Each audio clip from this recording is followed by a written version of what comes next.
انا من الدفاع ديال العيني، وكنت انا واقف في واحد المجلس تاديبي. شنو نعملوا له كفقيه ديال القانون الاداري؟ حيدوه من المحكمه الاداريه، شوفوا معايا، وعطاوه نائب الوكيل العام في القنيطره. شنو نائب الوكيل العام؟ بمعنى تدخل للكراج تجلس ورك مع راسك السلعيني، ها المنظر ديالك. السلعيني في العلاقات ديالي معاه كإنسان، السلعيني من النواحي ديال الفاس، جبالة ديال فاس، عاش في واحد العائلة متوسطة واللي رباه الأخ ديالو. ولما جا السلعيني يدخل القضاء قال له الأخ ديالو فرانك بالحرامي لا دخل للدار، ما انت خويا ما انا خوك. قال له كان واعي. هذا هو السلعيني اولا. ثانيا، لما كانوا الوزراء الحقيقيين كانوا يختلفوا معهم سياسيا، ولكن كانوا وزراء اللي وزراء دوله واللي عارفين الواقع مزيان، ابتداء من عزيمان، المشيشي العالمي، المرحوم بوزوبا، السي عبد الواحد الراضي، اخرهم النقيب اللي كنسميوه شهيد منظومه العداله، النقيب الناصري، محمد الطيب الناصري. وهنا باش نجي السيد اللي كان اولا من بعد 11 فبراير قبل تشكيل الحكومه ديال العداله والتنميه صدر الدستور ديال 2011. والدستور ديال 2011 فيما يخص السلطه القضائيه عطى اذا جا الدستور 2011 بشي حسنات هي فيما يتعلق بالسلطه القضائيه، بمعنى جعل منا سلطه قضائيه، عطى القضاة حق بالحريه ديال التعبير، عطاهم الحق الانتماء الى الجمعيات، ماشي حتى الجمعيات المهنيه، الجمعيات، وعطاهم الحق لتاسيس جمعياتهم، حضر عليهم العمل السياسي، وعطى واحد الحق اللي كنا دائما كحقوقيين نطالب به، هو كان واحد المفهوم ديال المجلس التأديبي للقضاة. الرئيس الفعلي هو الملك دستوريا، نائب الرئيس هو وزير العدل. وكان واحد الاجتهاد كيقولوا بانه لا يطعن في تلك المقررات التأديبية باعتبارها انها ظاهر، والظاهر لا يطعن فيه. جاء الدستور 2011 واعطى القضاة الحق انهم يستلفوا القرارات التأديبية امام جهه معينه اللي غادي يجي القانون التنظيمي هو اللي غادي يدير. باش نعطيكم تراتب، لما كان الفقيد ديالنا، النقيب ديالنا الحقيقي، النقيب حقيقي، المحامي حقيقي ومتشبع بالفكر الحقوقي رغم انه من الدوله، النقيب محمد الطيب الناصري، قال لك اودي الملفات التأديبيه اللي عندي هنا غنوقفها، لأن باش ما نحرمش القضاة من واحد الحق الدستوري ديال الطعن، وغنولي أصرف الأعمال.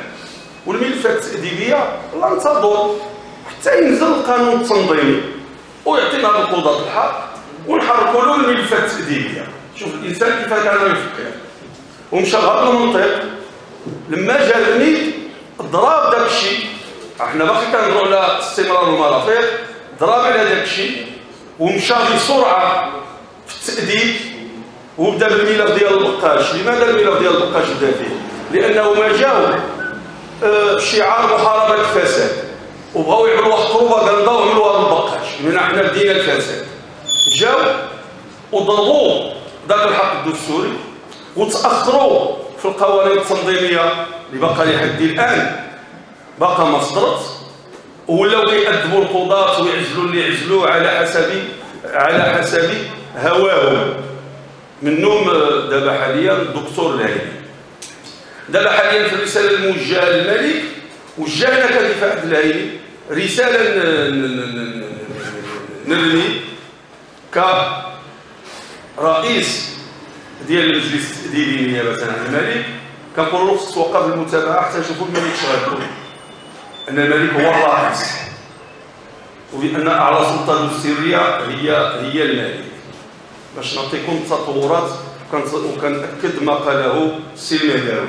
ثانيا نعطيكم قضاة اخرين ماشي الهيني بوحدو ان الهيني ما هو الا واحد الرمز واللي تحرم من حقوق الدفاع ديالو لان السيد 14 يوم هو في المصحه لما خرج من المصحه كيتوصل بالاستدعاء من عند المقرر في 11 د النهار وكيقولوا له عندك الجلسه في 10 الصباح.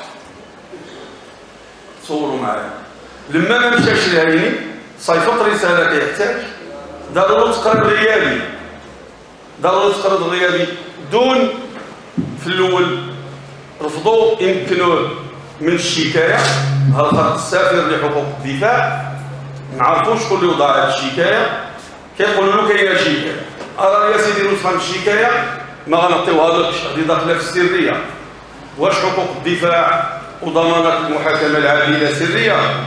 من بعد سنفاجأ بطرقنا الخاصه حصلنا على تلك الرساله شكون اللي قدم داك الشكايه وشنو الموضوع الشكايه. الشكايه هي ان الهيني في اطار الكتابات ديالو والانتقادات ديالو من المسار هاد الانظمه اللي غتنظم السلطه القضائيه واللي وقع فيها فرغ الدستور من المحتوى ديالو وجابوا انظمه استبداديه كتعطي الحق لوزير العدل في الوقت هو الصراع كامل في منظومه العداله هو مع وزير العدل كنقولوا خصو يهز يدو على ان السلطه القضائيه ستكون مستقله. هنا الهيني لما دازت هذه القوانين التنظيميه ودازت في البرلمان وصدق عليها البرلمان مشات لمجلس المستشارين كتب واحد رساله الى مجلس المستشارين ينتقد فيها تلك الانظمه وكيقول لهم خذوا هذا الانتقاد اللي هو نادي قضاة المغرب بعين الاعتبار اعتبروه خرج على وجه التحفظ وانه كيعمل السياسه هو ما صيفط الا رساله قانونيه يحلل قانونيا الى اخره. 4 الفرق من الاغلبيه هي اللي قدمت الشكايه وقدمتها خرقا للقانون وخرقا للدستور وخرقا للانظمه ديال البرلمان بغرفته لان البرلماني كيفما كان نوعه والفريق البرلماني كيفما كان نوعه لا يمكنه ان يقدم شكايه لان اللي عنده الصفه اللي كيقدم الشكايه هو مكتب مجلس النواب هادو خصهم يجوزوا عبر مكتب مجلس النواب ويعطيوهم مكتب المجلس الايد عاد يقدموا الشكايه ما دازوش هما من هذا المسطره مشاو مباشره. ثانيا كاين قضاة اخرين اللي غنعاود لكم المأساة ديالهم من انزه القضاة القاضي عادل فتحي عنده دكتوراه في 4 ولا 5 اللغات وتم العزل ديالو ودابا حاليا مدرس للغه الانجليزيه.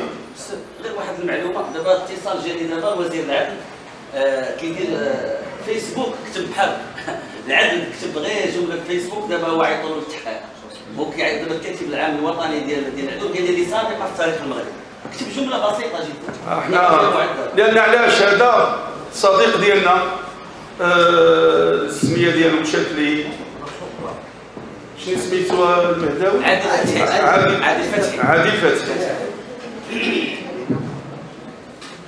كاين قاضي العيون اللي عنده تكوين في القانون الفرنسي قانون عالي تكوين عالي لما تم العزل ديالو حاليا مستشار مع شركه فرنسيه تجاريه كبيره في فرنسا. شوفوا الاطر ديالنا فين كيمشيو هادو لما عزلوهم السرني داروا لهم شواهد طبيه قالوا هادو مختلين عقليا حمار. فانا دائما كنعمل واحد الدعوه قولوا امين اذا كانوا هادو حماق اللهم كثر حمقانا، ما كرهتش نكون انا حماق، نكون بحال هادي يكون عندي ديك التكوين ونكون حماق، باش شوف الاساليب اللي كيستعملوا هاد الناس هادو، بمعنى كيضللوا الشعب المغربي. واش الحماق غتقبلوا الشركه الفرنسيه؟ واش الحماق غيمشي يقرر اللغه الانجليزيه في تعليم عالي؟